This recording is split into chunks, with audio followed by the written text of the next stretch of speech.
morning all.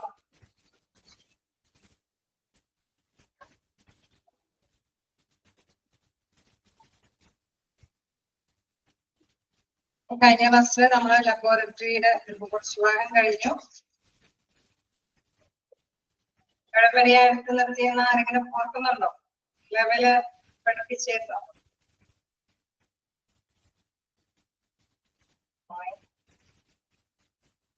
സ്ട്രക്ചറിൽ കഴിഞ്ഞിട്ട് level of laboratories തരുന്നോ?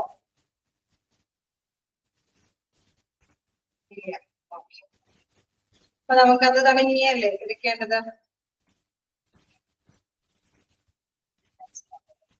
വായിച്ചു നോക്കിയിട്ട് എന്തെങ്കിലും ഡൗട്ടുകൾ ഉണ്ടോ? അല്ലെങ്കിൽ ഞാൻ സ്റ്റാർട്ട് ചെയ്തോട്ടെ?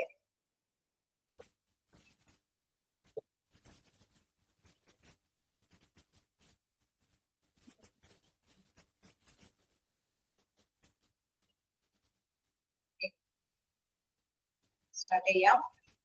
എന്താണ് നമുക്ക് മനസ്സിലാക്കേണ്ടത്? ഇപ്പൊ നമ്മള് ലബോറട്ടറിയുടേതായിട്ടുള്ള ഫെസിലിറ്റി കാര്യങ്ങളല്ലേ, ചില ലബോറട്ടറികളിൽ പല പല സൗകര്യങ്ങൾ ഉണ്ടാവും എന്നൊക്കെ നമ്മൾ പറഞ്ഞു.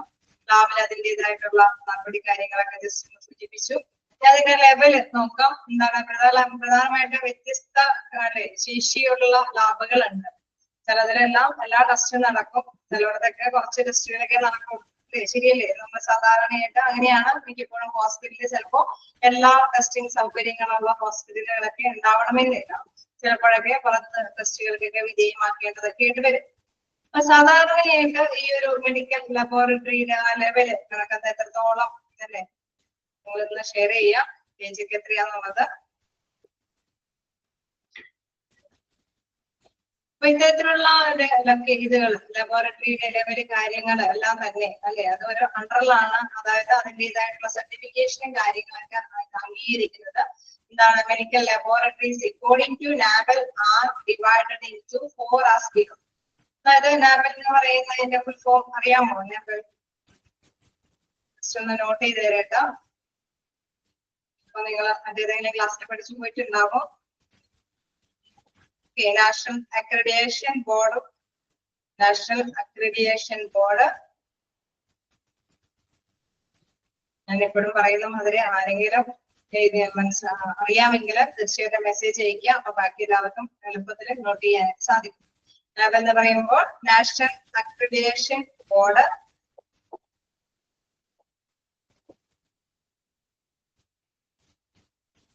for testing calibration, for testing and calibration, for testing and calibration laboratories. സാധാരണയായിട്ട് ആ ഒരു ടെസ്റ്റിംഗ് കാലിബ്രേഷൻ എന്ന് പറയുന്നതിന്റെ കപ്പാസിറ്റി ലെവലിന് പറയുന്നതാണ്. നാഷണൽ അക്രഡിറ്റേഷൻ ബോർഡ് ലബോറട്ടറീസ് ആണ്. നാഷണൽ അക്രഡിറ്റേഷൻ ബോർഡ് ലബോറട്ടറീസില് ആ ഒരു കാലിബ്രേഷൻ എന്ന് പറയുന്നത് അതിന്റെ ആ ടെസ്റ്റിംഗ് കാലിബ്രേഷൻ എന്ന് പറയുന്നത് ടെസ്റ്റിംഗിന്റെ കപ്പാസിറ്റി ലെവൽ പറയുന്നത്. National board laboratories, national accreditation board laboratories എന്നാണ്. National accreditation board laboratories. ഞാൻ ബോർഡിന്റെ ഇതില് നമ്മളിപ്പോ ലെവല് പഠിക്കുന്നത് കൊണ്ട് തന്നെ ബോർഡിന്റെ ആ ഒരു ബ്രാക്കറ്റിൽ കൊടുക്കേണ്ട ഒരു പോയിന്റ് ആണ് ഇത് ടെസ്റ്റിംഗ് അല്ലെ, ടെസ്റ്റിംഗ് ആൻഡ് കാലിബ്രേഷൻ. ഞങ്ങളോടൊപ്പം തന്നെ ചേർന്ന് കൊടുക്കുന്ന പ്രശ്നമല്ല, ഇങ്ങനെ തന്നെ അത് നോട്ട് ചെയ്ത് പഠിക്കുക. അപ്പോ തീർച്ചയായിട്ടും നിങ്ങൾക്ക് വേറെ ഇതിലുണ്ടെന്ന് തോന്നുന്നു.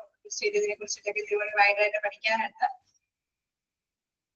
നോക്കാം. ഇതില് 4 ആയിട്ട് അല്ലെ 4 രീതിയിലാണ് ഇതിന്റെ ഡീവിയേഷൻ ആയിട്ട് ക്ലാസിഫിക്കേഷൻ കൊടുത്തിരിക്കുന്നത്. അതായത് അതിന്റെ കപ്പാസിറ്റി ലെവൽ അല്ലെ, നമുക്കറിയാം ചില ലാബില് എല്ലാത്തിനുള്ള കപ്പാസിറ്റി കൂടുതലായിരിക്കും. അതിനുള്ള സൗകര്യങ്ങൾ ആ ഒരു ലാബിന് ഉണ്ട്. അതിനുള്ള അനുമതി പെർമിഷനും ബോർഡ് കൊടുക്കുന്നത് അല്ലെ, സർട്ടിഫൈ ചെയ്യുന്നത്. അപ്പൊ ഇങ്ങനെയുള്ള അതിന്റെ ലെവൽ പറയുന്നത് ഇറസ്പെക്റ്റീവ്, അത് ആ ലെവല് ABCD എന്ന് കറക്റ്റായിട്ട് പറയുന്നുണ്ട്. നോക്കാം. Irrespective of the place they are operating and are equally applicable to both public and private sector. അതായത് ഇത് പബ്ലിക് ആണെങ്കിലും പ്രൈവറ്റ് ആയിട്ടുള്ള കാര്യങ്ങൾ അല്ലെ, പ്രൈവറ്റ് ആയിട്ട് രജിസ്ട്രേഷൻ ആയിട്ട് നടത്തിക്കൊണ്ട് പോകുന്ന ലാബുകളാണെങ്കിലും ഇത്തരത്തിലുള്ള കാര്യങ്ങൾ ഇത് അത് തന്നെ എല്ലാവരും തന്നെ ഒരുപോലെ തന്നെ ഫോളോ ചെയ്യേണ്ട കാര്യമാണ് എന്ന്. അതായത് ഈ അനുമതി എന്ന് പറയുന്നത് അല്ലെ, അതിന്റെ കപ്പാസിറ്റി ലെവൽ നോക്കുന്നത് കൃത്യമായിട്ട് പ്രൈവറ്റ് ആണെങ്കിലും പബ്ലിക് ആണെങ്കിലും ഒരേപോലെ തന്നെ ഹാൻഡിൽ ചെയ്യുന്ന ഒരു വ്യവസ്ഥയാണ്. അതേപോലെ ബാധിക്കുന്ന വ്യവസ്ഥയെന്ന് പറയുന്നു. അപ്പൊ ഏതൊക്കെ ലെവലാണെന്ന് ജസ്റ്റ് നോട്ട് ചെയ്യാം.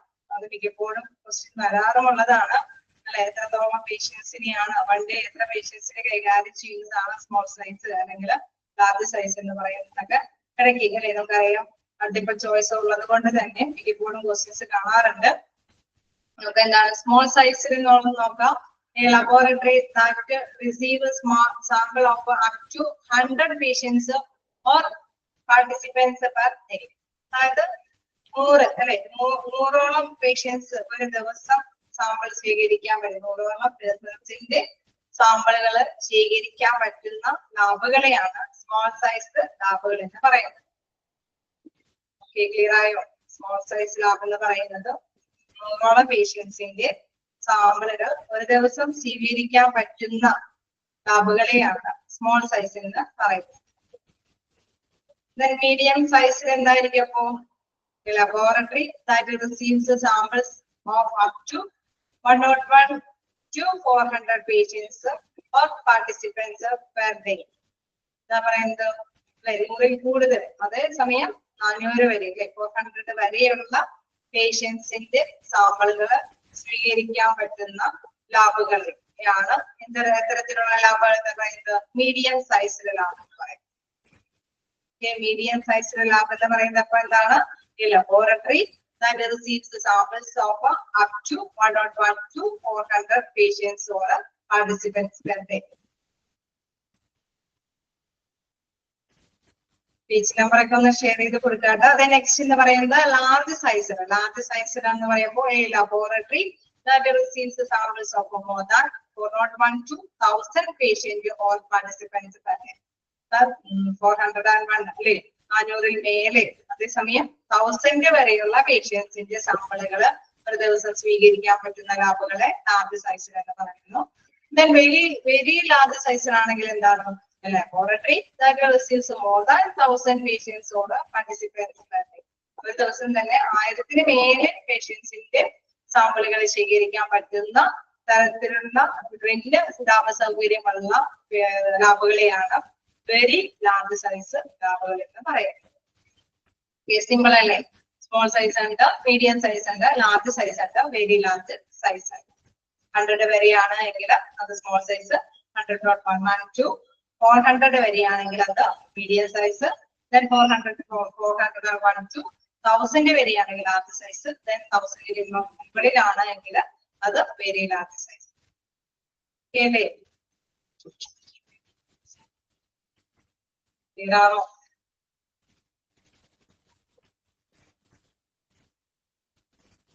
നെക്സ്റ്റ് നമുക്ക് നോക്കാം. ഇതുപോലെ പറയുന്നുണ്ട്, പക്ഷെ പ്രധാനമായിട്ടും ഡിവിഷൻ 4 എന്ന് പറഞ്ഞിട്ടുണ്ട്. പക്ഷെ വീണ്ടും മൾട്ടിപ്പിൾ ലൊക്കേഷന്റെ കാര്യം മാത്രമാണ്. അത് ഡിവിഷൻ ആയിട്ടല്ല ഉദ്ദേശിക്കുന്നത്, മൾട്ടിപ്പിൾ ലൊക്കേഷൻ എന്നുള്ള കാര്യത്തിലാണ് ഇവിടെ പറയുന്നത്. Laboratory having more than 1 location in the same district with same legal identity. അതായത് ഒരേ അല്ലെ, നമുക്കറിയാം ഒരേ ഡിസ്ട്രിക്റ്റില് നമുക്ക് ലാബുകളുണ്ട് അല്ലെ.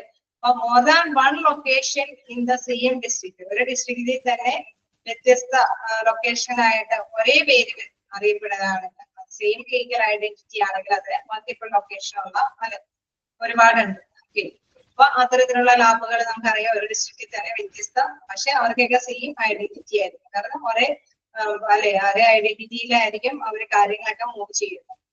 പക്ഷെ വ്യത്യസ്ത ലൊക്കേഷനിലായിരിക്കും ഈ ഒരു ലാബുകളൊക്കെ സ്ഥിതി ചെയ്യുന്നത്. അവിടെ എക്സാമ്പിളുകൾ അടക്കമൊക്കെ പറയുന്നത് നോക്കാം. നെക്സ്റ്റ് എന്താണ്? എക്യുപ്മെന്റ്. കണ്ടിന്യൂ ചെയ്യാലോ. ഒരു ജില്ലയിൽ ഒരുപാട് ബ്രാഞ്ച്, ഒരു ജില്ലയിൽ തന്നെ ഒരുപാട് ബ്രാഞ്ചുകൾ ഉണ്ടെങ്കിൽ അതിന് സെയിം ഐഡന്റിറ്റിയാണ്, ലീഗൽ ഐഡന്റിറ്റിയാണ് അവർ കൈകാര്യം ചെയ്യുന്നത്. Laboratory having more than 1 location in the same district with the same legal identity. ഒരേ പേരിൽ തന്നെ അല്ലെ ഒരേ പേരിൽ തന്നെ ഒരേ ഐഡന്റിറ്റി തന്നെ ഒരു ഡിസ്ട്രിക്റ്റിലെ വ്യത്യസ്ത ബ്രാഞ്ചുകൾ കൈകാര്യം ചെയ്യാനായിട്ടുള്ള സൗകര്യം കൂടി ഉണ്ട്. എന്താണ്?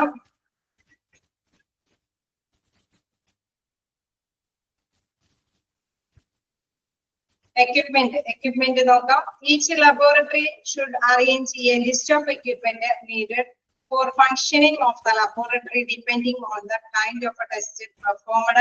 Equipment consists of hardware and software of instruments, measuring systems and laboratory information systems. അതായത് നമുക്കറിയാം എക്യുപ്മെന്റിന്റെ കാര്യം എടുത്ത് നോക്കുകയാണെങ്കിൽ അവിടെ ഒരുപാട് എക്യുപ്മെന്റ്സ് ആവശ്യമാണ് അല്ലെ. അതായത് അതിൻ്റെതായ പ്രവർത്തനങ്ങൾക്ക് ആവശ്യമായിട്ടുള്ള എക്യുപ്മെന്റ്സ് അവിടെ ആവശ്യമാണ്. നമുക്കറിയാം ഏതൊരു ലാബാണെങ്കിലും തീർച്ചയായിട്ടും എക്യുപ്മെന്റ് കുറെ ഒന്നുകൂടിയിട്ട് ആവശ്യമാവണമെന്നില്ല. പക്ഷെ നല്ല ഫങ്ഷനിങ് ആയിട്ടുള്ള നന്നായിട്ടുള്ള പ്രവർത്തനക്ഷമമായിട്ടുള്ള എക്യുപ്മെന്റുകളാണ് അവിടെ മോസ്റ്റ് ആയിട്ട് യൂസ് ചെയ്യേണ്ടത് അല്ലെ. അപ്പൊ അത്തരം കാര്യങ്ങളാണ് ഇവിടെ ജസ്റ്റ് പറയുന്നത്. Each laboratory should arrange a list of equipment needed for functioning of the laboratory depending on the kind of test performed. ഏത് തരത്തിലുള്ള ടെസ്റ്റുകളാണ് കാഴ്ചവെക്കേണ്ടത് അതനുസരിച്ചിട്ട് അതിന്റെ പ്രവർത്തനങ്ങൾക്ക് ആവശ്യമായിട്ടുള്ള എക്യുപ്മെന്റ്സിന്റെ ഒരു അല്ലെ അറേഞ്ച്മെന്റ് അവിടെ തീർച്ചയായിട്ടും ഉണ്ടായിരിക്കണം. വീണ്ടും പറയുന്നു equipment consist of hardware and software of instruments, measuring systems and laboratory information systems. Equipment എന്ന ലെവലിൽ നമുക്ക് പല കാര്യങ്ങളും ഉൾപ്പെടുത്താം അല്ലെ. അതനുസരിച്ചിട്ടുള്ള ഹാർഡ്വെയർ, സോഫ്റ്റ്വെയർ, ഇത്തരത്തിലുള്ള മെഷറിംഗ് സിസ്റ്റംസുകൾ, അതേപോലെ തന്നെ ലബോറട്ടറി ഇൻഫോർമേഷൻസ് ഒക്കെ അല്ലെ. നമുക്ക് കറക്റ്റ് ആയിട്ട് അപ്ഡേറ്റ് ആയിട്ട് തരാൻ പറ്റുന്ന ലബോറട്ടറി ഇൻഫോർമേഷൻ സിസ്റ്റംസ് എല്ലാം തന്നെ എക്യുപ്മെന്റ് എന്ന ലേബലിൽ നമുക്ക് ഉൾപ്പെടുത്താം എന്നുള്ളതാണ്. എക്യുപ്മെന്റ് എന്ന് പറയുമ്പോൾ നമുക്കറിയാം അവിടുത്തെ ടെസ്റ്റുകൾക്ക് ആവശ്യമായിട്ടുള്ള അല്ലെ അത്തരത്തിലുള്ള പ്രവർത്തനങ്ങൾ കാഴ്ചവെക്കുന്ന എക്യുപ്മെന്റുകൾ ഉണ്ടാകും. അതോടൊപ്പം തന്നെ എക്യുപ്മെന്റിൽ പെടുന്നതാണ് നമുക്കറിയാം measuring systems, laboratory information systems, അല്ലെങ്കിൽ ഹാർഡ്വെയർ, സോഫ്റ്റ്വെയർ, കമ്പ്യൂട്ടറൈസ്ഡ് ആയിട്ടുള്ള കാര്യങ്ങൾക്ക് ആവശ്യമായിട്ടുള്ള എക്യുപ്മെന്റ്സ് എല്ലാം തന്നെ എന്താണ് എക്യുപ്മെന്റിന്റെ ലേബലിൽ തന്നെയാണ് ഉൾപ്പെടുത്തുന്നത്. The following should be made sure. അതുകൊണ്ട് തന്നെ ചില കാര്യങ്ങളൊക്കെ എക്യുപ്മെന്റ് നമ്മൾ അണ്ടറിൽ ഒരുപാട് കാര്യങ്ങൾ നമ്മൾ ഉറപ്പുവരുത്തേണ്ടതുണ്ട്. അതായത് ഫസ്റ്റ് പറയുന്ന കാര്യം equipment should be chosen to meet the requirements of the laboratory with regard to design and capacity. അതായത് നമ്മളുടെ ആവശ്യങ്ങൾ അല്ലെ റിക്വയർമെന്റ്സ് എന്താണോ അല്ലെ നമ്മൾ എന്താണ് എന്തിനു വേണ്ടിയിട്ടാണോ ആവശ്യമായിട്ട് നമ്മൾ ലബോറട്ടറി തുടങ്ങിയിരിക്കുന്നത് അതിനനുസരിച്ചിട്ടുള്ള design with regard to design and capacity. നമ്മളിപ്പോ പറഞ്ഞു ഇന്ന കപ്പാസിറ്റിയിലുള്ള ലാബാണ് എങ്കിൽ അതിന്റെ അത്തരത്തിലുള്ള 400 പേഴ്സൺസിന്റെ അല്ലെ ടെസ്റ്റുകൾ ഒരു ദിവസം എടുക്കണമെങ്കിൽ അതിനാവശ്യമായിട്ടുള്ള എക്യുപ്മെന്റ്സ് വേണം അല്ലെ. അതേസമയം 100 പേഴ്സൺസിന്റെ ആണെങ്കിൽ എടുക്കണമെങ്കിൽ അതിനാവശ്യമായിട്ടുള്ള എക്യുപ്മെന്റ്സ്. അപ്പൊ എന്താണോ നമ്മൾ ഉദ്ദേശിക്കുന്ന ആവശ്യം അതിനനുസരിച്ചിട്ടുള്ള കപ്പാസിറ്റിയിലുള്ള എക്യുപ്മെന്റ്സ് അവിടെ അതിൽ സ്വീകരിക്കുക. അത് ഉൾക്കൊള്ളാൻ പറ്റുന്ന തരത്തിലുള്ള സൗകര്യങ്ങൾ ആ ഒരു ലാബിന് ഉണ്ടായിരിക്കണം. ക്ലിയർ ആവുന്നുണ്ട് അല്ലെ. എന്തായാലും നമുക്ക് 1-2 ദിവസം കൊണ്ട് ഈ പോർഷൻ ഒന്ന് അവസാനിപ്പിക്കേണ്ടതുണ്ട്. അതുകൊണ്ട് നിങ്ങൾ സ്പീഡ് കൂടുന്നുണ്ടെങ്കിൽ ജസ്റ്റ് ഇൻഫോം ചെയ്യുക. തീർച്ചയായിട്ടും അല്ലെ നമ്മൾ ക്ലിയർ ചെയ്ത് തന്നെ പോകാം. അതല്ലെങ്കിൽ നമുക്ക് ഫോളോ ചെയ്ത് പോവാം. എന്തെങ്കിലും അല്ലെ ഡൗട്ടുകൾ ഉണ്ടെങ്കിൽ തീർച്ചയായിട്ടും ഇതിനോടൊപ്പം തന്നെ ചോദിക്കാമോ. Speed കൂടുതലുണ്ടാവും.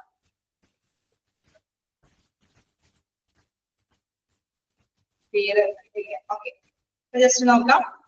Equipments should choose to meet the requirements of the laboratory with regard design and capacity. അതൊക്കെ നിങ്ങൾ ഇൻഫോം ചെയ്യുക. എന്തായാലും കറക്റ്റ് ആയിട്ട് എക്സാം ഒക്കെ ഇൻഫോം ചെയ്യും. അപ്പൊ ഇവിടെ കൃത്യമായിട്ട് പറയുന്നത് എന്താണ് ലബോറട്ടറി അല്ലെ ലബോറട്ടറിയുടെ ആവശ്യകത അനുസരിച്ചിട്ട് എക്യുപ്മെന്റ്സ് അത് ഉൾക്കൊള്ളാൻ പറ്റുന്ന തരത്തിൽ തന്നെ ഡിസൈൻ ചെയ്യുക. All equipments should be qualified before it is taken for clinic use. അതായത് നമുക്ക് എല്ലാ എക്യുപ്മെന്റ്സുകളും നല്ല ഉപയോഗപ്രദമായിരിക്കണം അല്ലെ. നമുക്ക് ഒരുപാട് എക്യുപ്മെന്റ്സ് ലാബിലുണ്ടെന്ന് പറഞ്ഞിട്ട് കാര്യമില്ല, ഉപയോഗക്ഷമമായിരിക്കണം അല്ലെ. അത് ക്വാളിഫൈഡ് ആയിരിക്കണം, ഉപയോഗിക്കാൻ പറ്റുന്ന തരത്തിലുള്ള എക്യുപ്മെന്റ്സ് ആയിരിക്കും. വീണ്ടും പറയുന്നത് all equipments should be in usable condition at all times. Engage അത് ചില സമയത്തൊക്കെ വർക്കിംഗ് ആണ്, ചില സമയത്തൊക്കെ വർക്കിംഗ് കണ്ടീഷൻ അല്ലെങ്കിൽ പ്രോബ്ലം ആണ്. എല്ലാ സമയത്തും വർക്കിംഗ് കണ്ടീഷൻ ആയിട്ടുള്ള എക്യുപ്മെന്റ്സ് ആയിരിക്കണം. Then regular inspection, cleaning and maintenance of equipment should be performed. അപ്പൊ നമ്മളിപ്പോ ഇതിനനുസരിച്ചിട്ടുള്ള ക്ലീനിങ് കാര്യങ്ങളൊക്കെ നടക്കുന്നുണ്ടോ എന്ന് റെഗുലർ ആയിട്ട് പരിശോധിക്കേണ്ടതുണ്ട്. Then maintenance performed as per a recommendation of the manufacturer or as required. Example with the over use of aging of equipment. നമുക്കറിയാം maintenance department ചില equipment ഒക്കെ അല്ലെ ഒരുപാട് കാലപ്പഴക്കമുള്ളത് എന്നൊക്കെ റെക്കമെൻഡ് ചെയ്യുന്നുണ്ടെങ്കിൽ അതനുസരിച്ചിട്ടുള്ള റെമഡിയിലായിട്ടുള്ള അല്ലെ അതനുസരിച്ചിട്ടുള്ള ആക്ഷൻസ് ഒക്കെ അത് കൈകാര്യം ചെയ്യേണ്ടതുണ്ട്. Maintenance performed as per recommendation of the manufacturer or as required with over use or aging of equipment. ഒരുപാട് യൂസ് ചെയ്ത എക്യുപ്മെന്റ് ഒക്കെ ആണെങ്കിൽ അതിനനുസരിച്ചിട്ടുള്ള മെയിൻ്റനൻസ് ഒക്കെ അതിന് നടത്തിക്കൊണ്ട് പോകേണ്ടതാണ്. ചില എക്യുപ്മെന്റ്സ് ഒക്കെ അറിയാം നമുക്ക് ഒരുപാട് വർഷങ്ങളായിട്ട് ഉപയോഗിക്കുന്നതായിരിക്കും. ചിലപ്പോൾ അതിന് ചില റിക്വയർമെന്റ് ഒക്കെ നടത്തേണ്ടതുണ്ട് എങ്കിൽ അത് കറക്റ്റ് ആയിട്ടൊക്കെ നടത്തിക്കൊണ്ട് പോകണം. പിന്നെ എന്താ വീണ്ടും പറയുന്നത് laboratories should maintain needful instructions for operation and maintenance of equipment in the form of SOP. എന്താണ് SOP എന്ന് പറയുന്നത്? അതുപോയോ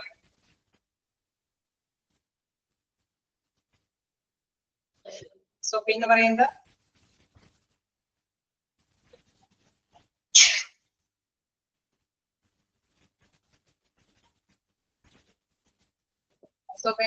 സ്റ്റാൻഡേർഡ് ഓപ്പറേറ്റിംഗ് പ്രൊസീജിയേഴ്സ് അല്ലെ.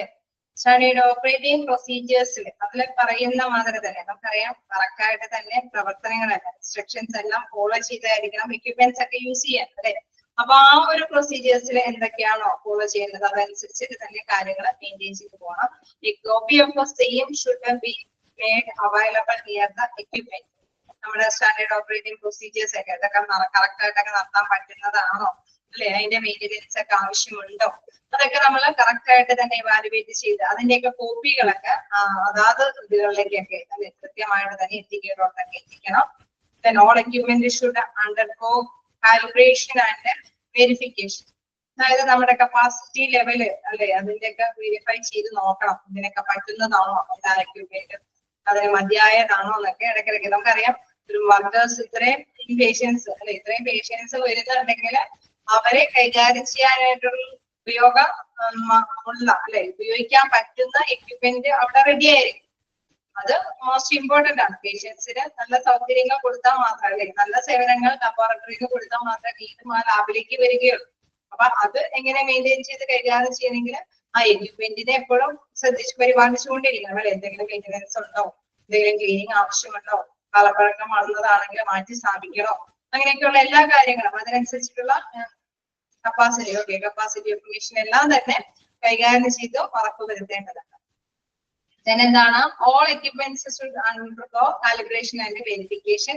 The maintenance contracts including a warranty card, telephone numbers of a person needs to be contacted in the event of equipment malfunction should be captured safely but within reach for the user. അതായത് നമ്മളിപ്പോ ചില എക്യുപ്മെന്റിനൊക്കെ warranty card അല്ലേ നമ്മള് equipment ഒക്കെ മാനുഫാക്ചറിൽ നിന്നല്ലേ അത് ഉത്പാദിപ്പിക്കുന്നവരിൽ നിന്നായിരിക്കും നമ്മൾ സ്വീകരിപ്പിച്ച് മേടിച്ച് അവിടെ യൂസ് ചെയ്യാനായിട്ട് കൊണ്ടുവന്ന് വെക്കുന്നുണ്ട്. തീർച്ചയായിട്ടും അതിന് വാറന്റി കാർഡൊക്കെ ഉണ്ടാവും. അതുപോലെ തന്നെ ഇത്തരത്തിലുള്ള എക്യുപ്മെന്റ്സ് അത് ഇൻ കേസ് എന്തെങ്കിലും മാനുഫാക്ചേഴ്സ് അല്ലെ എന്തെങ്കിലും പ്രോബ്ലംസ് എക്യുപ്മെന്റിന്റേതായിട്ടുള്ള ഫംഗ്ഷനിൽ എന്തെങ്കിലും പ്രോബ്ലംസ് സംഭവിക്കുന്നുണ്ടെങ്കിൽ നമുക്കറിയാം അത് എങ്ങനെ കൈകാര്യം ചെയ്യണം, അത് എങ്ങനെ കൈകാര്യം ചെയ്യാൻ പറ്റും എന്നുള്ളത് ടെലിഫോൺ ചെയ്തൊക്കെ ചിലപ്പോൾ ചോദിക്കേണ്ടതായിട്ട് വരും അല്ലെ.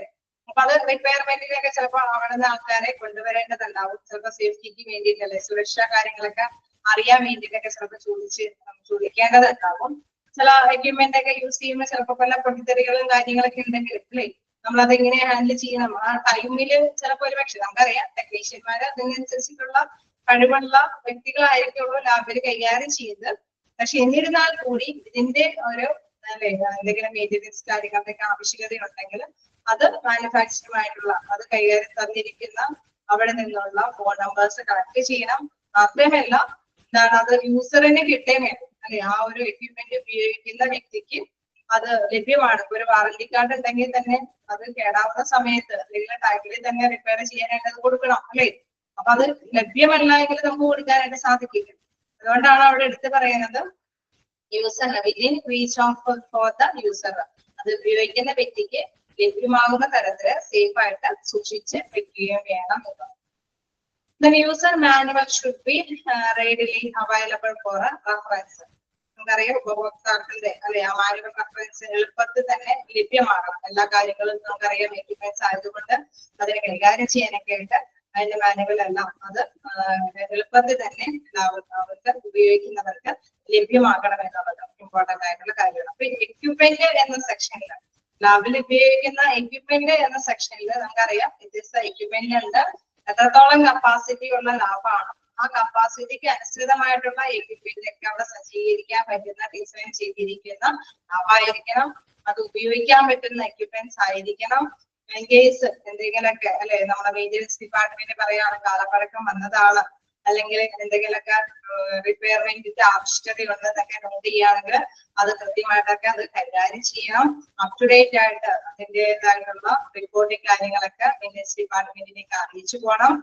വാറന്റി കാർഡും എന്തെങ്കിലും കാര്യങ്ങളൊക്കെ ഉണ്ട് എങ്കിൽ അതെല്ലാം അതേമാതിരി എക്യുപ്മെന്റുമായി ബന്ധപ്പെട്ട മാനുഫാക്ചറിങ് അവരുടെയൊക്കെ ഫോൺ നമ്പറൊക്കെ കളക്ട് ചെയ്ത് വെക്കേണ്ടതുണ്ടെങ്കിൽ അതെല്ലാം അവർ ഉപയോക്താക്കൾക്ക് അല്ലെ അവർക്ക് ഉപയോഗിക്കാൻ പറ്റുന്ന തരത്തിൽ തന്നെ സൂക്ഷിച്ച് വെക്കണം എന്നുള്ളത്.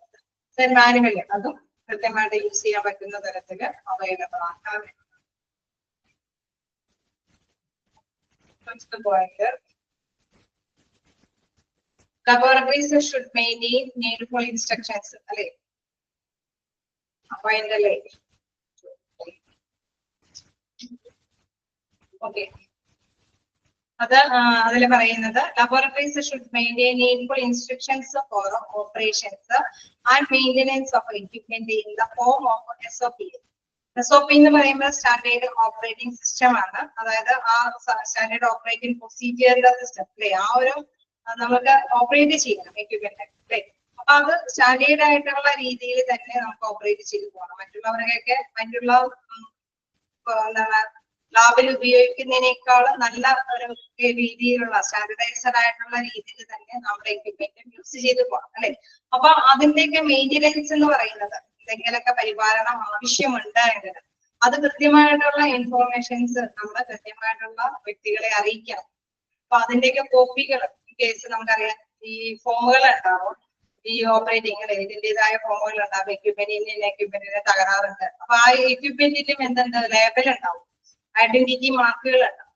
അപ്പൊ അത് ആ പ്രൊസീജിയേഴ്സ് എന്ന് പറയുന്നത് കൊണ്ടാണ് ആ പ്രൊസീജിയർ അനുസരിച്ചിട്ടുള്ള എക്യുപ്മെന്റിന്റെ ലേബൽ അനുസരിച്ചിട്ടുള്ള കോളത്തിലെ ലേബൽ മാർക്കൊക്കെ കൊടുത്ത് എക്യുപ്മെന്റ്സിന്റെ എണ്ണത്തിന്റെ കാര്യമൊക്കെ ചോദിക്കുന്നുണ്ടാവും. റിപ്പയർമെന്റിന് ആവശ്യമായിട്ടുള്ള എക്യുപ്മെന്റ് ഉണ്ടെങ്കിൽ അതുമായി ബന്ധപ്പെട്ട കാര്യങ്ങളും എണ്ണങ്ങളൊക്കെ ഉണ്ടാവും.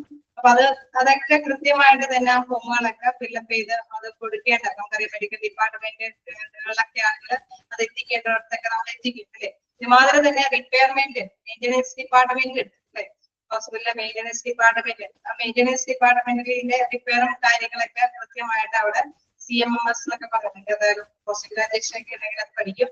അപ്പൊ അവിടെ എന്താണ് ഇതേമാതിരി തന്നെ കമ്പ്യൂട്ടറൈസ്ഡ് മെയിൻ്റെനൻസ് മാനേജ്മെന്റ് സിസ്റ്റം എന്നുള്ള ഒരു സോഫ്റ്റ്വെയർ ഉണ്ട്. അതിലേക്കൊക്കെ കറക്റ്റ് ആയിട്ട് അപ്ഡേഷൻ വരും. അപ്പൊ ഇന്ത്യൻ എക്യുപ്മെന്റ്സിനൊക്കെ ഈ ലാബില് ഹോസ്പിറ്റലിനോട് ബന്ധപ്പെട്ട ലാബൊക്കെ ആണെങ്കിൽ ഇന്ത്യൻ എക്യുപ്മെന്റ്സിനൊക്കെ കംപ്ലൈന്റ് ഉണ്ടെങ്കിൽ തീർച്ചയായിട്ടും ആ കംപ്ലൈന്റ് പരിഹരിക്കാനൊക്കെ ആയിട്ട് കൃത്യമായിട്ട് ആൾക്കാർ വരും. അപ്പൊ ഐഡന്റിഫൈ ചെയ്തിരിക്കുന്ന മാർക്ക് ചെയ്തിരിക്കുന്ന എക്യുപ്മെന്റ്സിനൊക്കെ അത് കൈകാര്യം ചെയ്തിരിക്കും. ഓക്കെ, അപ്പൊ മെയിൻ്റെനൻസ് ഇൻസ്ട്രക്ഷൻസ് ഒക്കെ അത് കൃത്യമായിട്ട് തന്നെ ഫോളോ ചെയ്യണം. അതിന്റെ കോപ്പികളെല്ലാം അല്ലെ അത് എത്തിക്കേണ്ടതൊക്കെ എത്തിക്കണം എന്നുള്ളതാണ് ഉദ്ദേശിക്കുന്നത്. ക്ലിയർ ആയോ? അപ്പൊ അത്തരത്തിലുള്ള കാര്യമാണ്. അത് ലാഭവുമായി ബന്ധപ്പെട്ടാണെങ്കിലും എക്യുപ്മെന്റ് അല്ലെ അവിടെ പ്രധാനമായിട്ട് പറയുന്നുണ്ട്. അപ്പൊ അത്തരത്തിലുള്ള റൂൾസ് ഫോളോ ചെയ്യണം. നെക്സ്റ്റ് ഓക്കെ, നിങ്ങൾ ജസ്റ്റ് വായിച്ചു നോക്കുക. എന്തെങ്കിലും ഡൗട്ടുകൾ ഉണ്ടെങ്കിൽ ചോദിക്കാം.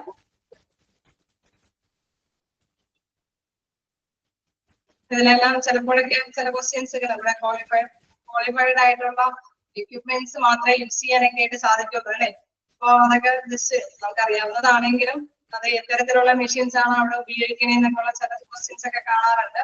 അപ്പൊ അത് ജസ്റ്റ് നോട്ട് ചെയ്യാം. All equipments should be qualified ആയിട്ടുള്ള എക്യുപ്മെന്റ്സ് മാത്രമാണ് അവിടെ ഉപയോഗിക്കാനായിട്ട് സജ്ജമാക്കി വെക്കേണ്ടത്. അങ്ങനെയൊക്കെയുള്ള കാര്യങ്ങൾ. അതേപോലെ തന്നെ കപ്പാസിറ്റി എന്നുള്ളത് അല്ലെ, കപ്പാസിറ്റി ഒക്കെ നമ്മൾ വെരിഫൈ ചെയ്തിരിക്കണം. എല്ലാവർക്കും എല്ലാ എക്യുപ്മെന്റ്സിനും കപ്പാസിറ്റിക്ക് അനുസരിച്ചിട്ടുള്ള നമുക്ക് നേരത്തെ കണ്ട ലാബിന്റെ സൈസ് അനുസരിച്ചിട്ടുള്ള കപ്പാസിറ്റിക്ക് അനുസരിച്ചിട്ടുള്ള മെഷീൻസ് ഒക്കെ അവിടെ ഉണ്ടായിരിക്കണമല്ലോ. ജസ്റ്റ് കണ്ടിന്യൂ ചെയ്യാലോ. ഓക്കെ, നോക്കാം പോളിസീസ് ആൻഡ് പ്രൊസീജിയേഴ്സ്. അപ്പൊ ഇതിൻ്റെതായിട്ടുള്ള നടപടിക്രമങ്ങൾ ലബോറട്ടറിയിലെ ചില കാര്യങ്ങളുണ്ട്. അത് എങ്ങനെയാണ് അതിന്റെ പൊതുനയങ്ങളും നടപടിക്രമങ്ങളും എന്താണെന്ന് നോക്കാം. ഫസ്റ്റ് വൺ പറയുന്നത് സാമ്പിൾ ലേബലിംഗ് ആൻഡ് ഡോക്യുമെന്റേഷൻ. സാമ്പിളുകൾ നമുക്കറിയാം ടെസ്റ്റിംഗ് കാര്യങ്ങൾക്കൊക്കെ വേണ്ടി വരുന്ന സാമ്പിളുകളുടെ ലേബലിംഗ് ഡോക്യുമെന്റേഷൻ ആണ് പറയുന്നത്. Specimen should be attached with at least 2 unique identification, example name, age, etc. അതായത് 1-2 ഐഡന്റിഫിക്കേഷൻ മാർക്ക് അതല്ലെങ്കിൽ പേരും വയസ്സുമെങ്കിലും ആ ഒരു ടെസ്റ്റിംഗ് അല്ലെ സാമ്പിളിനോടൊപ്പം തന്നെ നമ്മൾ ലേബൽ ചെയ്യണം എന്നുള്ളതാണ് പറയുന്നത്. Then second point പറയുന്നത് specimen labeling using barcodes in our option that may decrease errors. നമ്മൾ ബാർകോഡ് ആണ് യൂസ് ചെയ്യുന്നതെങ്കിൽ നമുക്ക് അററുകളെല്ലാം ഡിഗ്രീസ് അല്ലെ നമുക്ക് കുറവ് എന്തെങ്കിലൊക്കെ തെറ്റുകൾ വരാനുള്ള സാധ്യത കുറയാനായിട്ടുള്ള സാധ്യതയുണ്ട്. Specimen labelling using barcodes barcode ഉപയോഗിച്ചിട്ട് നമുക്കറിയാം അതിൻ്റെതായ കമ്പ്യൂട്ടറൈസ്ഡ് ആയിട്ടുള്ള സിസ്റ്റം ആണ് എങ്കിൽ അതിന്റെ ബാർകോഡുകൾ ഉണ്ടാവും അതനുസരിച്ചിട്ട് കൈകാര്യം ചെയ്യുകയാണെങ്കിൽ അതിന്റെ എററുകൾ കുറഞ്ഞുകൊണ്ട് വരാൻ സാധിക്കുമെന്ന് പറയുന്നു. Then label may include following details. ഈ ലേബൽ ചെയ്യാനായിട്ട് ഇന്ന കാര്യങ്ങൾ കൂടി വന്നാത്ത ഇൻക്ലൂഡഡ് ആവാം. എന്തൊക്കെ പെടാമെന്ന് പറയുന്നത് patients name, age, gender, patient ID, അതായത് ഐഡന്റിഫിക്കേഷൻ അല്ലെ നമുക്കറിയാം ആ ഒരു ID കാർഡിന്റെ നമ്പർ, ടെസ്റ്റ് റിക്വസ്റ്റഡ് എന്തിനു വേണ്ടിയിട്ടുള്ള ടെസ്റ്റ് ആണ് വന്നിരിക്കുന്നത്, time and date of specific collection ഏത് സമയത്ത് ഏത് ഡേറ്റിലാണ് ഈ ഒരു സാമ്പിൾ കളക്ട് ചെയ്തിരിക്കുന്നത്. ഇതെല്ലാം ഡോക്യുമെന്റേഷനിലായിട്ട് ഉൾപ്പെടുത്താവുന്നതാണ് അല്ലെ. ഇത്തരത്തിലുള്ള കാര്യങ്ങളെല്ലാം ഡോക്യുമെന്റേഷൻ നമുക്കറിയാം ഒരു ഫോം ഉണ്ടാകും ആ ഫോമിൽ ഇത്രയും കാര്യങ്ങളൊക്കെ അറ്റാച്ച് ചെയ്തിട്ടുണ്ടാകും. ഒപ്പം തന്നെ സാമ്പിളോടൊപ്പം തന്നെ നമ്മൾ ഒരു ഐഡന്റിഫിക്കേഷൻ ആയിട്ട് നെയിം പേജ് കൂട്ടിച്ചേർത്തിട്ടാണ് സാമ്പിൾ ടെസ്റ്റിനെ വിധേയമാക്കാനായിട്ട് കൊടുക്കുന്നത് അല്ലെ. സാമ്പിളോട് അങ്ങനെയല്ലേ കൈകാര്യം ചെയ്യാറ്.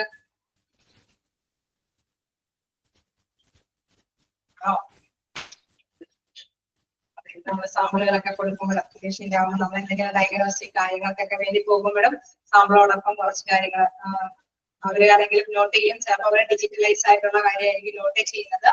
ഇൻ കേസ് അങ്ങനെ ആവുമ്പോൾ അതാത് കുറയും. അതേമാതിരി തന്നെ അവരെ ഫോമിൽ ഇത്തരം കാര്യങ്ങളൊക്കെ ഉൾപ്പെടുത്തിയിട്ടുണ്ടോ എന്നുള്ളത് നമുക്ക് ചെക്ക് ചെയ്യുകയും ചെയ്യും. നെക്സ്റ്റ് നോക്കുക റിക്വിസിഷൻ ഫോം ടെസ്റ്റ് റിക്വിസിറ്റ് ഫോം. നമ്മള് അല്ലെ എന്ത് ടെസ്റ്റിനാന്നുള്ള റിക്വിസിറ്റ് ഫോം അതേ കുറിച്ചിട്ട് പറയുന്നുണ്ട്. ആ റിക്വിസിറ്റ് ഫോമിനെ കുറിച്ച് നോക്കുക അത് എടുത്ത് പറയുന്ന ഒരു ഫോം ആയിട്ട് എടുത്ത് പറയുന്നത് പറയുകയാണ്. The requisition form should be finished by the doctor or health worker visiting the test and send it together with the specimen patient to the laboratory. ലബോറട്ടറിക്ക് അയക്കുമ്പോൾ സാധാരണയായിട്ട് ഡോക്ടേഴ്സിന്റെ അല്ലെ സ്പെസിഫിക് അതായത് അവരെ ഫിസിഷ്യൻസ് കുറിച്ച് തരുന്ന ഇന്ന കാര്യങ്ങൾ ടെസ്റ്റ് ചെയ്യണമെന്നുള്ള ആ ഒരു ലെറ്റർ അല്ലെ ഒരു റിക്വസ്റ്റ് അവരോടൊപ്പം കൊടുക്കും അല്ലെ. അപ്പോഴാണ് നമുക്കറിയാം ഇന്ന ടെസ്റ്റുകൾക്ക് വിധേയമാകണം എന്നുള്ളത് വരുന്നത് അല്ലെ. റിക്വസ്റ്റ് എന്ന് പറയുമ്പോൾ പേഷ്യന്റിനെ അവര് ഡോക്ടേഴ്സ് പരിശോധിക്കുമ്പോൾ ഇന്ന ടെസ്റ്റിന് വിധേയമാക്കണം എന്നുള്ള റിക്വസ്റ്റ് അവർക്ക് നിർദ്ദേശിക്കും. അതായത് അങ്ങനെ ആ റിക്വസ്റ്റും കൊണ്ടാണ് നമ്മൾ ടെസ്റ്റിന് ലാബിലൊക്കെ ചെല്ലുന്നത്. വീണ്ടും നെക്സ്റ്റ് ആയിട്ട് നോക്കാം. The patients identity, age, location, date and time of specific collection, investigation request and source of a sample.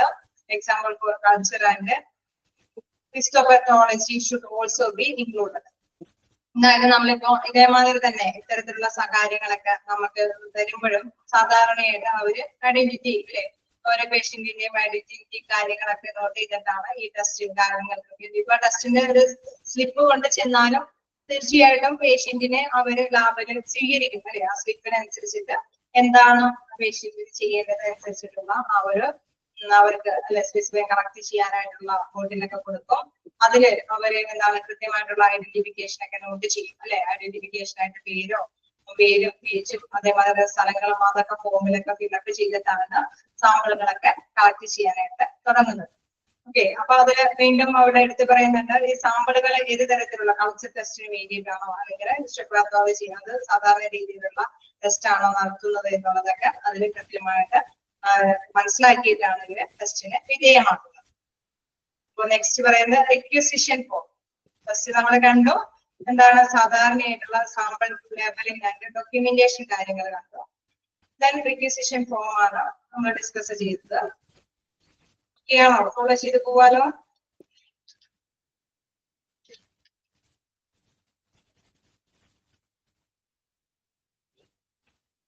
ആണോ കണ്ടിന്യൂ ചെയ്തോട്ടെ. എവിടെയെങ്കിലും ഡൗട്ടുകൾ വരുന്നുണ്ടോ? ഓക്കെ, നെക്സ്റ്റ് നോക്കാം. Sample acceptance or rejection. നമ്മളിപ്പോ ചിലപ്പോഴൊക്കെ സാമ്പിളുകൾ കൊടുത്തിട്ട് അത് ചിലപ്പോ ടെസ്റ്റ് ചെയ്യാൻ പറ്റാതെ റിജക്ട് ചെയ്യും, ഇല്ലേ? സംഭവിക്കാൻ സാധ്യതയുണ്ട്, ഇല്ലേ? അങ്ങനെയുള്ള സാധ്യതകൾ വരുമ്പോഴെങ്ങനെയാണ് കൈകാര്യം ചെയ്യുന്നത് നോക്കാം. All specimens should be checked on receiving in the laboratory for fitness for test. These checks should include a suitable container, quantity, volume. നമുക്കറിയാം നിശ്ചിത വോളിയത്തിലുള്ള സാമ്പിളൊക്കെ കിട്ടിയാൽ മാത്രമാണ് ടെസ്റ്റിംഗ് കാര്യങ്ങൾക്ക് നടത്തിക്കൊണ്ട് പോകാൻ സാധിക്കുള്ളൂ. ചില ടെസ്റ്റുകൾക്ക് അങ്ങനെയാണ്, അല്ലെ? ചില ടെസ്റ്റുകൾ ചിലപ്പോൾ കുറച്ച് സാമ്പിളിന്റെ ആവശ്യമുള്ളൂ, പക്ഷെ ചില ടെസ്റ്റുകൾക്കൊക്കെ അതിനനുസരിച്ചുള്ള ആവശ്യമാണ്. അങ്ങനെ വരുമ്പോൾ നമുക്കറിയാം മതിയായ സാമ്പിൾ മതിയായ അളവിൽ ഇല്ല എങ്കിൽ അത് ബുദ്ധിമുട്ടാണ് ടെസ്റ്റ് ചെയ്യാനെങ്കിൽ. In the case of blood, urine sample, quality of sample in the case of tissue sample, leakage etcetera. അതായത് ചിലപ്പോഴൊക്കെ മതിയായ അളവിൽ ബ്ലഡോ യൂറിനോ ഒക്കെ ഇല്ലാതെ വരുമ്പോൾ ഇതേമാതിരി തന്നെ ചെക്ക് ചെയ്യാൻ പറ്റാതെ വരും. അതേമാതിരി തന്നെ ക്വാളിറ്റി ഓഫ് സാമ്പിൾ, അല്ലെ? ചില സാമ്പിളുകൾ നമുക്ക് പരിശോധിച്ച് വരുമ്പോൾ അതിനനുസരിച്ചിട്ടുള്ള ടിഷ്യൂകളൊന്നും, അല്ലെ, അതിൻ്റെതായിട്ടുള്ള സാമ്പിളുകളിൽ അവശേഷിക്കുന്നില്ല എങ്കിൽ ആ ടിഷ്യൂകൾ വെച്ചിട്ടുള്ള ടെസ്റ്റ് കാര്യങ്ങൾക്കൊന്നും മുന്നോട്ട് പോകാനായിട്ട് സാധിക്കില്ല. ചിലപ്പോഴൊക്കെ ചില ബോട്ടിലുകളൊക്കെ leakage, okay, time too long, ഒരുപാട് സമയം വൈകിയ സാമ്പിളുകൾ കൊടുത്താലും ടെസ്റ്റിങ്ങിന് വിധേയമാകാനായിട്ട് സാധിക്കില്ല. അതാത് സമയത്തുള്ള, അല്ലെ, നമുക്കറിയാം ഇന്ന സമയത്തിനുള്ളിൽ കളക്ട് ചെയ്യുന്ന കാര്യങ്ങൾക്കൊക്കെ നമുക്കറിയാം ചിലപ്പോഴൊക്കെ ഷുഗർ ടെസ്റ്റ് ചെയ്യാനായിട്ട് ഫാസ്റ്റിംഗ് ടെസ്റ്റ് എന്നൊക്കെ പറഞ്ഞു കഴിഞ്ഞാൽ അതിൻ്റെതായ കൃത്യം കാര്യങ്ങളൊക്കെ വന്നിട്ട് മാത്രമേ കളക്ട് ചെയ്യാൻ സാധിക്കുള്ളൂ, അല്ലെ? അപ്പൊ അങ്ങനെ എല്ലാ കാര്യങ്ങൾക്കും അങ്ങനെ തന്നെയാണ് പറഞ്ഞിരിക്കുന്നത്. ചിലപ്പോഴെല്ലാം മതിയായ അളവുണ്ടാവില്ല, ചിലപ്പോഴൊക്കെ ക്വാളിറ്റി ഉള്ള ടിഷ്യൂകളൊന്നും ഉണ്ടാവണമെന്നില്ല. പറഞ്ഞ സമയം നേരം വൈകുമ്പോഴുണ്ടാവാം. പിന്നെ ലീക്കേജ് ബോട്ടിൽ കളക്ട് ചെയ്ത് കൊണ്ടുപോയ ബോട്ടിലൊക്കെ ലീക്കേജ് സംഭവിച്ചു പോയാലൊക്കെ ഈ ടെസ്റ്റുകൾക്ക് ആക്സെപ്റ്റൻസ് അല്ലെങ്കിൽ സ്വീകരിക്കാൻ സാധിക്കില്ല, ചെക്കാം. Then second നോക്കാം, record should be kept for acceptance or rejection with the reason and action specified. നമുക്കറിയാം ഇങ്ങനെ റിജക്ഷൻ വന്നിട്ടുണ്ടെങ്കിൽ അത് കൃത്യമായിട്ട് തന്നെ ഇൻഫോം ചെയ്യാം, അല്ലെ?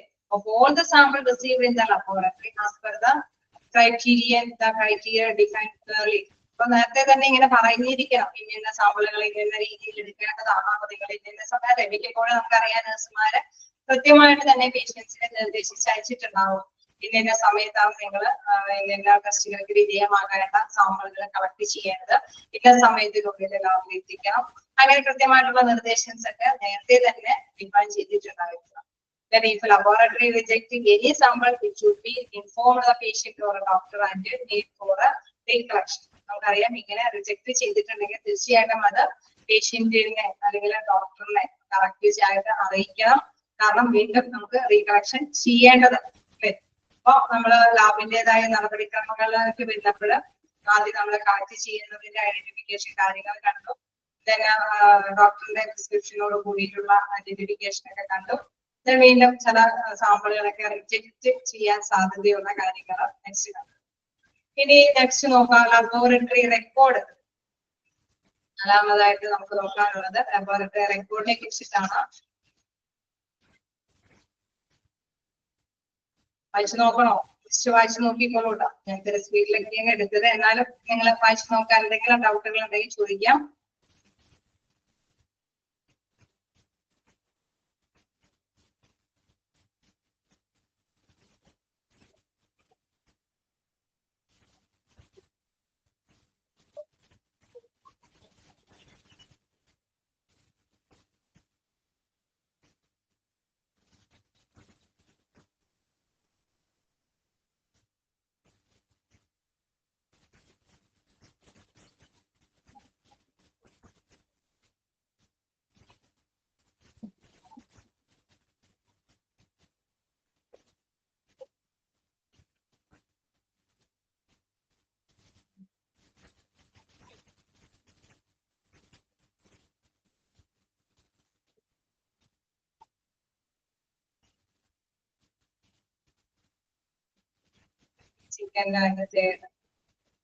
Record should be kept for acceptance, rejection with the reason and action specified.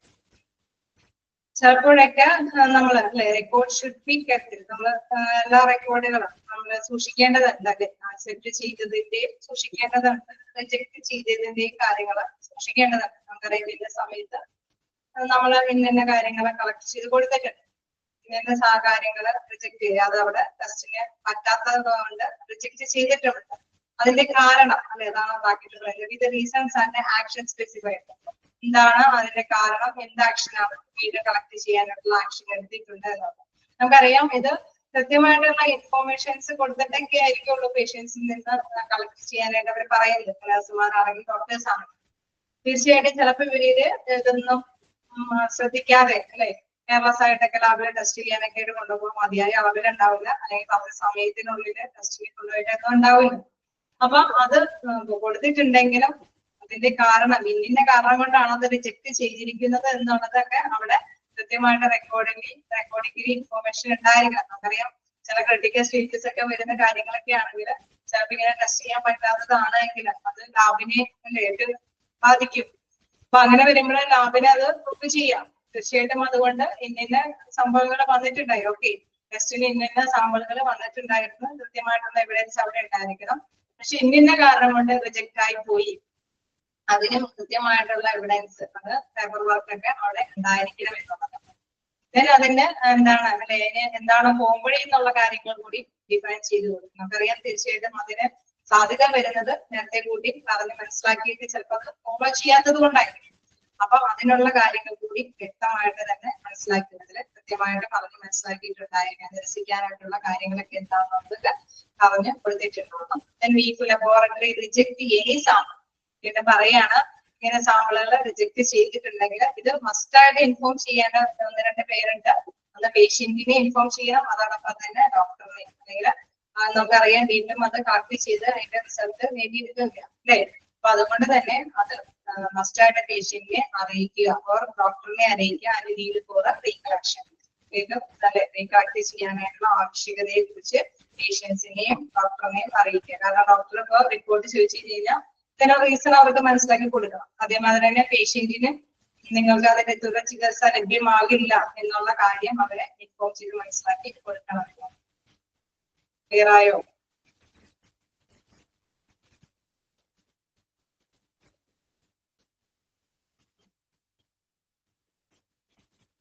Clear ആണ്. അപ്പൊ നമുക്ക് അടുത്തത് കണ്ടിന്യൂ ചെയ്യാം. ഇനി ലബോറട്ടറി റെക്കോർഡ് നോക്കാം. അതായത് നമ്മള് റെക്കോർഡിന്റെ കാര്യങ്ങളൊക്കെ അല്ലേ, അവിടെ ലബോറട്ടറിയിലെ കുറച്ച് കാര്യങ്ങൾ പ്രവർത്തനങ്ങളൊക്കെ ജസ്റ്റ് ഒന്ന് പറഞ്ഞു. നമ്മള് ജസ്റ്റ് പഠിച്ചു തുടങ്ങിയത് എന്താണ്, പോളിസി ആൻഡ് പ്രൊസീജിയേഴ്സ് ആണ് അല്ലെ. നമ്മുടെ പോളിസി ആൻഡ് പ്രൊസീജിയേഴ്സിൽ നമുക്ക് ലാസ്റ്റ് നോക്കാം ലബോറട്ടറി റെക്കോർഡ് അല്ലെ. ലബോറട്ടറി റെക്കോർഡിൽ എന്തൊക്കെ കാര്യങ്ങളാണ് നോക്കാം. All the released laboratory reports should be stored as per the national or regulated needs. അതായത് നമ്മളിപ്പോ ലബോറട്ടറിയിൽ എല്ലാം റിപ്പോർട്ട് ചെയ്യുന്നത് നമുക്ക് തോന്നിയ മാത്രമേ റിപ്പോർട്ട് ചെയ്യാനായിട്ടൊക്കെ പാടില്ല. ലബോറട്ടറിയിൽ റിപ്പോർട്ട് ചെയ്യേണ്ട കാര്യങ്ങളെല്ലാം നാഷണൽ ലെവലിന്റെ രീതിയിൽ അല്ലെ, ആ ഒരു രീതിയിലായിരിക്കണം. ദേശീയ യൂണിക് ആയിട്ടല്ലേ നമ്മള് ഓരോ ലാബും ഫോളോ ചെയ്യേണ്ട കുറച്ച് ഒന്നിച്ച് അല്ലെ, ഒരേപോലെ തന്നെ ഫോളോ ചെയ്യുന്ന കുറെ മാറ്റേഴ്സ് ഉണ്ട്. അതുകൊണ്ട് തന്നെ ആ ഒരു രീതി തന്നെ ഫോളോ ചെയ്യാനായിട്ട് എല്ലാ ലബോറട്ടറിക്കാരും തയ്യാറാവണം. റെക്കോർഡുകളും അതേ തന്നെ ഫോളോ ചെയ്യേണ്ടതുണ്ട്. എന്താ പറയുന്നത്, records can be kept as a physical copies as an instrument, printouts എന്താ പറയുക ഫോട്ടോകോപ്പീസ് ഓർ ഇലക്ട്രോണിക്കലി. അതായത് ഇതിലെ കാര്യം പറയുകയാണെങ്കിൽ നമുക്ക് പ്രിന്റ് ഔട്ടുകളൊക്കെ വേണം അല്ലെ, ഇൻസ്ട്രക്ഷൻസ് ഒക്കെ നമുക്ക് തന്നിട്ട് അനുസരിച്ച് നമ്മൾ ടെസ്റ്റും കാര്യങ്ങളൊക്കെ നടത്തി അതിന്റെ നമുക്ക് റിസൾട്ടുകൾ വേണം അല്ലെ.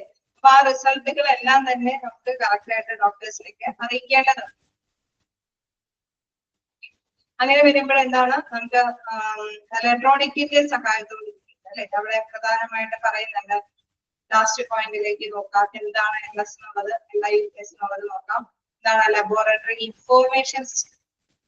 അതായത് നമ്മൾ ഇത്തരം കാര്യങ്ങളിൽ നിന്ന് പണ്ടത്തെ മാതിരിയുള്ള മാനുവലി അല്ല, എന്താണ് ഇലക്ട്രോണിക്കിന്റെ സഹായത്തോട് കൂടിയിട്ടാണ് കൈകാര്യം ചെയ്യുന്നത്. അപ്പോ ഇത്തരത്തിലുള്ള എല്ലാ കാര്യങ്ങളും തന്നെ എന്താണ് ലബോറട്ടറി ഇൻഫോർമേഷൻ സിസ്റ്റത്തില് അപ്ലോഡ് ചെയ്തു പോകും അല്ലെ. അപ്പൊ അതാണ് പറയുന്നത്, the record can be kept as a physical copies as an instrument, പ്രിന്റ്ഔട്ട്സ്, അതായത് ഫോട്ടോ കോപ്പീസ് ഇലക്ട്രോണിക്കലി അതായത് ഇലക്ട്രോണിക്കലി നമ്മളെ ലിങ്ക് ചെയ്ത് അപ്ഡേഷൻ വരുത്തേണ്ടതുണ്ട്. അതോടൊപ്പം തന്നെ കോപ്പികളെല്ലാം ഫിസിക്കലായിട്ടുള്ള ടെസ്റ്റിന്റെ കാര്യങ്ങളുടെ കോപ്പികളെല്ലാം സൂക്ഷിച്ചു വെക്കേണ്ടതുമുണ്ട്. നമുക്കറിയാം ഓരോ ലാബില് ഇന്ന കാര്യങ്ങളൊക്കെ വന്നു, അതിന്റെ അപ്ഡേഷൻസ് ഒക്കെ അവിടെ നടത്തിക്കൊണ്ട് പോകും. ഇലക്ട്രോണിക്കലി നമ്മൾ അതിൽ അറ്റാച്ച് ചെയ്ത് പോകണം. ചിലപ്പോൾ ആണെങ്കിൽ ഓരോ പേഴ്സൺസിന്റെയും അപ്ഡേഷനൊക്കെ അല്ലെങ്കിൽ ഓരോ പേഷ്യൻസിന്റെ ഒക്കെ പ്രിന്റ് ഔട്ടുകളായിരിക്കും സൂക്ഷിക്കുന്നത്. അപ്പൊ അതെന്താണോ പ്രിന്റ് ഔട്ടുകളും അതേമാതിരി തന്നെ ചിലപ്പോൾ ചില ഫോമുകളായിരിക്കും, ആദ്യം ഓരോ പേഴ്സൺസിന്റെ ഫോം പേജ് കാര്യങ്ങളൊക്കെ ആയിരിക്കും. then അവരുടെ ഓരോ ടെസ്റ്റിന്റെ റിസൾട്ടുകളൊക്കെ അറ്റാച്ച് ചെയ്തായിരിക്കും പോകും. അപ്പൊ എന്താണോ അവിടെ ഫോളോ ചെയ്യുന്നത് തീർച്ചയായിട്ടും നാഷണൽ ആയിട്ട് ഫോളോ ചെയ്യുന്ന രീതി തന്നെ ഇതിലും ഫോളോ ചെയ്യുന്നതായിട്ട് വരിക. The use of list of LIS നോക്കാം. യൂസ് ഓഫ് LIS എന്ന് പറയുന്നത് laboratory information system or a laboratory information management system enable a laboratory to track the specimen from receipt, processing, testing and reporting to storage. അതായത് അവിടെ നമുക്കറിയാം ആ ഒരു system അനുസരിച്ചിട്ട് അതിന്റെ ഒരു മാനേജിംഗ് കൺട്രോൾ ഓരോ പേഷ്യൻസിന്റെ ടെസ്റ്റിംഗ് കാര്യങ്ങളും വരുമ്പോൾ അത് കൃത്യമായിട്ട് തന്നെ ആ സ്പെസിഫൈസ് ആ ഒരു അല്ലെ നമ്മൾ ടെസ്റ്റ് ചെയ്യാൻ എന്താണോ ടെസ്റ്റ് ചെയ്യുന്നത് അതിന്റെ ആ ഒരു റെസിപ്റ്റ് അവിടെ കാണിക്കും.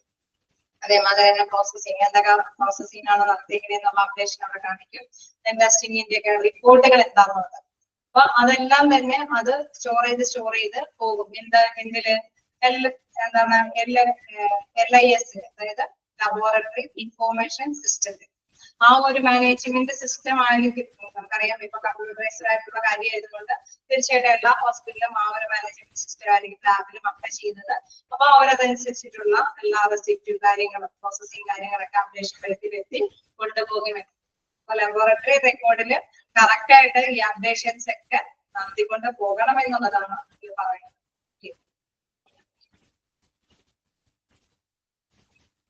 ജസ്റ്റ് അതിന്റെയൊക്കെ അബ്രിവേഷനാണ് തന്നിരിക്കുന്നത്. എന്താണ് LIS എന്നുള്ളതിന്റെയൊക്കെ അബ്രിവേഷൻ ഫസ്റ്റ് ആയിട്ട് നോട്ട് ചെയ്ത് പോകാം.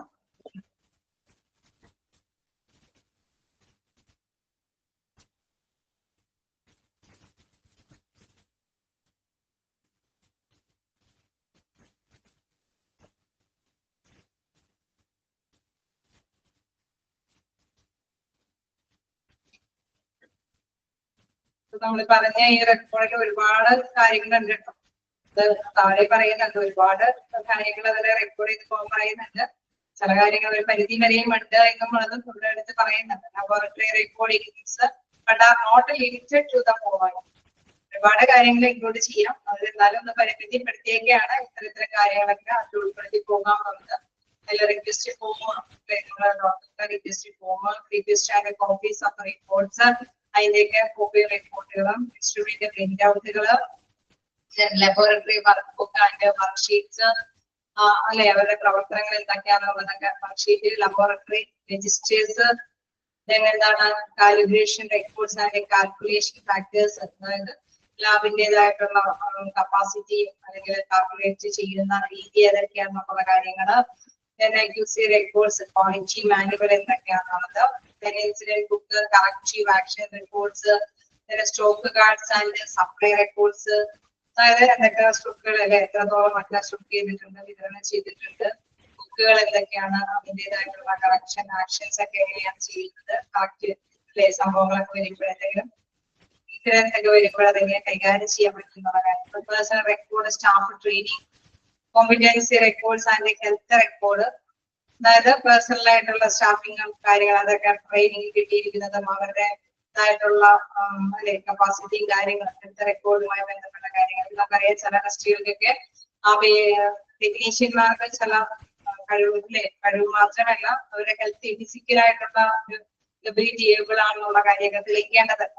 അത്തരത്തിലുള്ള റെക്കോർഡ്സുകൾ കംപ്ലൈൻസ് ആൻഡ് റെസൊല്യൂഷൻസ് എന്തെങ്കിലും പരാതി പരിഹാര കാര്യങ്ങളൊക്കെ ഉണ്ടെങ്കിൽ അത്തരത്തിലുള്ള റിപ്പോർട്ടുകൾ ഇൻവെന്ററി ഓഫ് അസറ്റ്സ് അതായത് അവിടുത്തെ ഓരോന്നിന്റെയൊക്കെ സ്റ്റോക്കും അതിന്റെ ആ മൂലധന തോതും കാര്യങ്ങളൊക്കെ സേഫ്റ്റി മാനുവൽ എന്തെങ്കിലും അല്ലെ ഇഷ്യൂസ് വരാണെങ്കിൽ അതിൻ്റെതായ പ്രവർത്തനങ്ങൾ ബഡ്ജറ്റ്സ് SOPs സ്റ്റാൻഡേർഡ് ഓപ്പറേറ്റിംഗ് അല്ലെ പ്രൊസീജിയേഴ്സിൻ്റെതായിട്ടുള്ള matters work load and surveillance reports അതിന്റെ വർക്കേഴ്സുമായിട്ടുള്ള ലോഡുകൾ അല്ലെ, എത്രത്തോളം വർക്കുകൾ ഉണ്ട്, അതേമാതിരി തന്നെ അതിന്റെ റിപ്പോർട്ട്സ്, അതിന്റെ കൃത്യമായിട്ടുള്ള റിപ്പോർട്ടുകൾ എത്രത്തോളം ഉണ്ട് എന്നുള്ള കാര്യങ്ങളൊക്കെ ടെസ്റ്റ് ഇവിടെ പറയുന്നത്. ഒരുപാടുണ്ട്, ഇതൊന്നും അത് ഇമ്പോർട്ടന്റ് ആയിട്ട് വരുന്നതല്ല.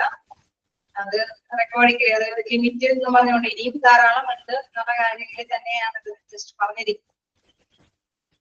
പക്ഷെ ഇതിന്റെ പ്രൊസീജിയേഴ്സ് എന്തൊക്കെയാന്നുള്ളത്, പോളിസീസ് ആൻഡ് പ്രൊസീജിയേഴ്സ് എന്നുള്ള അത് എന്തൊക്കെ പെടാം എന്നുള്ള കാര്യങ്ങളൊക്കെ നിങ്ങൾ ജസ്റ്റ് നോക്കാം. Sample labelling and documentation, requisition form, sample acceptance or rejection, laboratory record ഒക്കെയാണ് ഇതിന് പ്രധാനമായിട്ട് വരുന്നത്. അതേമാതിരി തന്നെ ഇത്തരത്തിലുള്ള സാമ്പിൾ ലേബലിംഗ് ആൻഡ് ഡോക്യുമെന്റേഷനിൽ പ്രധാനമായിട്ട് രജിസ്റ്റർ പ്രധാനമായിട്ട് മസ്റ്റായിട്ട് യൂണിക് ഐഡന്റിഫിക്കേഷൻ വേണമെന്ന് പറയുന്നത് നെയിം ആൻഡ് പേജസ് അപ്ഡേറ്റ് ആണ്. പിന്നെ ലേബൽ എന്നുള്ള രീതിയിൽ നമുക്ക് എന്തൊക്കെ ഉൾപ്പെടുത്താം, അത്തരത്തിലുള്ള ഫോർമാറ്റിൽ എന്തൊക്കെ ഉൾപ്പെടുത്താം എന്നുള്ളതൊക്കെ വരുമ്പോൾ ഇത്തരത്തിലുള്ള പേഷ്യൻസിന്റെ നെയിം, പേഷ്യന്റ് ജെൻഡർ ആണ്, പേഷ്യന്റിന്റെ ID, test time and date of specific correction ഒക്കെയാണ് ഉൾപ്പെടുത്തുന്നത്. അത്തരം കാര്യങ്ങൾ നോക്കില്ല. റിജക്ഷൻ വരാനായിട്ടുള്ള സാധ്യതകൾ ഏതൊക്കെയാണെന്ന് നമ്മൾ ജസ്റ്റ് കണ്ടു അല്ലെ. ഇങ്ങനെയുള്ളത് വോളിയം, ക്വാണ്ടിറ്റി വോളിയം, അല്ലെങ്കിൽ ക്വാളിറ്റി ഓഫ് സാമ്പിൾ, അതിലൊക്കെ പര്യാപ്തത, അതല്ലെങ്കിൽ എന്താണ് ലീക്കേജിലൊക്കെ വരുമ്പോൾ ഇങ്ങനെയൊക്കെയുള്ള റിജക്ഷൻ വരാനായിട്ടുള്ള സാധ്യതകളുണ്ട്. ഇതിന് എന്തായാലും മസ്റ്റായിട്ട് ഇൻഫോം ചെയ്യേണ്ടത് പേഷ്യന്റിനെ അല്ലെങ്കിൽ ഡോക്ടറെ ഇൻഫോം ചെയ്യുന്നുള്ള കാര്യമൊക്കെ നമുക്ക് ചെയ്യാം. ദെൻ ഫുൾ ഫോം ഒക്കെ ചിലപ്പോഴൊക്കെ കാണാറുണ്ട്. ലബോറട്ടറി ഇൻഫോർമേഷൻ സിസ്റ്റം ലബോറട്ടറി റെക്കോർഡുമായി ബന്ധപ്പെട്ടുള്ളതാണ്. അപ്പൊ അത്തരം കാര്യങ്ങൾ ജസ്റ്റ് മനസ്സിലാക്കി വയ്ക്കാം.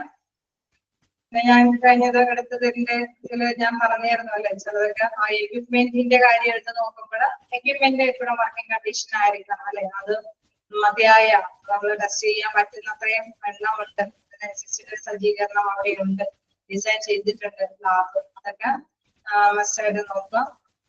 പിന്നെ പ്രധാനമായിട്ടും അത്തരത്തിലുള്ള കാര്യങ്ങളാണ്. പിന്നെ ഏത് സൈസ് അല്ലെ, ഇതിനടുത്തേക്ക് പ്രധാനമായിട്ടും ക്വസ്റ്റ്യൻ കാണാറുള്ളത് ഈ ഒരു ഇത് കാണാറുണ്ട് എപ്പോഴും.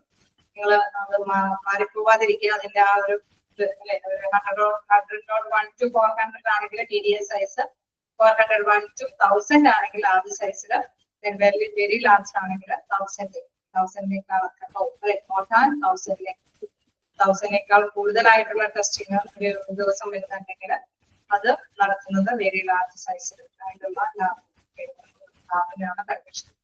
ആ ലാബില് അതിനുള്ള സജ്ജീകരണങ്ങൾ ഉണ്ടായിരിക്കുന്നത്. അത്തരം കാര്യങ്ങളാണ് നമ്മൾ ഇന്ന് ജസ്റ്റ് പഠിച്ചത്.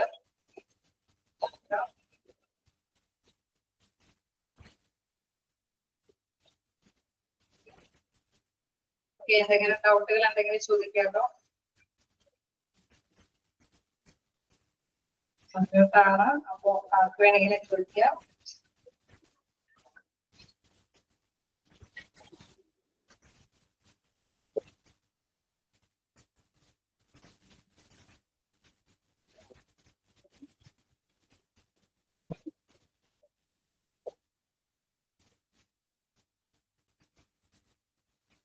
ഡൗട്ടൊന്നും ഇല്ലെങ്കിൽ നമുക്ക് നെക്സ്റ്റ് ക്ലാസ്സിൽ കാണാം.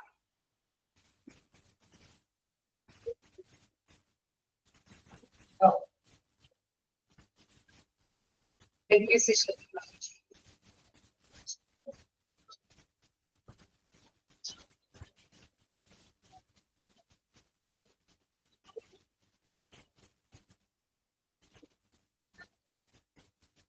Requisition form, test request form.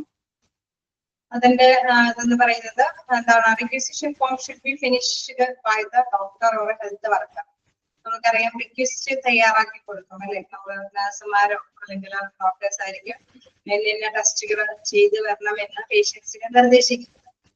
അപ്പൊ അതില് നോക്കാം, requesting the test and send it together with the specific patient to laboratory. നമുക്കറിയാം ഹോസ്പിറ്റൽ അഡ്മിഷൻ ആയിട്ടുള്ള പേഷ്യൻസിനൊക്കെ ആണെങ്കിലും തീർച്ചയായിട്ടും അവരുടെ സാമ്പിളുകൾ കളക്ട് ചെയ്തിട്ട് റിക്വസ്റ്റ് ഫോമും കൂടി തയ്യാറാക്കിയിട്ടായിരിക്കും ഇവരുടെ ടെസ്റ്റിംഗ് ലാബിലേക്ക് അയക്കുന്നത് അല്ലേ, അയക്കൂലേ?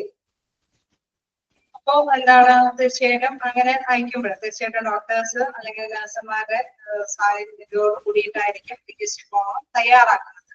അതിനുശേഷം സാമ്പിൾ കൂടി കളക്ട് ചെയ്തിട്ടാണ് ലാബിലേക്ക് അയക്കുന്നത്.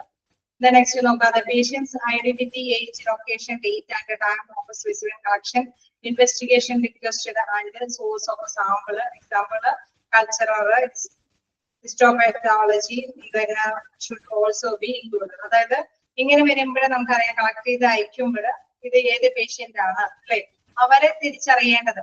അപ്പൊ തീർച്ചയായിട്ടും എന്താണ് അവരുടെ ഐഡന്റിറ്റി, പേര് അല്ലെങ്കിൽ ആ ഒരു കാർഡിന്റെ നമ്പർ, അതേമാതിരി തന്നെ ഏജ്, ലൊക്കേഷൻ, ഡേറ്റ്, ഏത് സമയത്താണ് അത് കളക്ട് ചെയ്തിരിക്കുന്നത്, അതിന്റെ ടൈം, അതേമാതിരി തന്നെ ഏത് തരത്തിലുള്ള സ്പെസിമെൻ എടുത്തിട്ട് അല്ലെ ഏത് തരത്തിലുള്ള ടെസ്റ്റിങ്ങിന്, ചിലപ്പോൾ ബ്ലഡോ യൂറിനൊക്കെ ആയിരിക്കും, അത് ഏത് തരത്തിലുള്ള ടെസ്റ്റിനാണോ, കൾച്ചർ ടെസ്റ്റിന് വേണ്ടിയിട്ടാണോ അല്ലെങ്കിൽ റുട്ടീൻ ടെസ്റ്റ് ആണോ, എന്താണോ എന്നുള്ളത് പ്രത്യേകമായിട്ട് ലേബൽ ചെയ്തിട്ട് ഈ ഫോമിലൊക്കെ അത് കൃത്യമായിട്ട് ഐഡന്റിഫൈ ചെയ്യാനായിട്ട്, തിരിച്ചറിയാനായിട്ടുള്ള കാര്യങ്ങളെല്ലാം രേഖപ്പെടുത്തിയിട്ടായിരിക്കണം ഇതാണ് നമ്മള് ഇത്തരത്തിലുള്ള ലാബിലേക്ക് അയക്കേണ്ടത്. അപ്പൊ റിക്വസ്റ്റ് ഫോമില് ഇതിൻ്റെതായ ഡീറ്റെയിൽസ് എല്ലാം ഉണ്ടായിരിക്കണം എന്നുള്ളത്. ഓക്കെ, ക്ലിയർ ആയോ? Thank you. Next class. Thank you, ma'am. Thank you, Miss. Thank you, ma'am.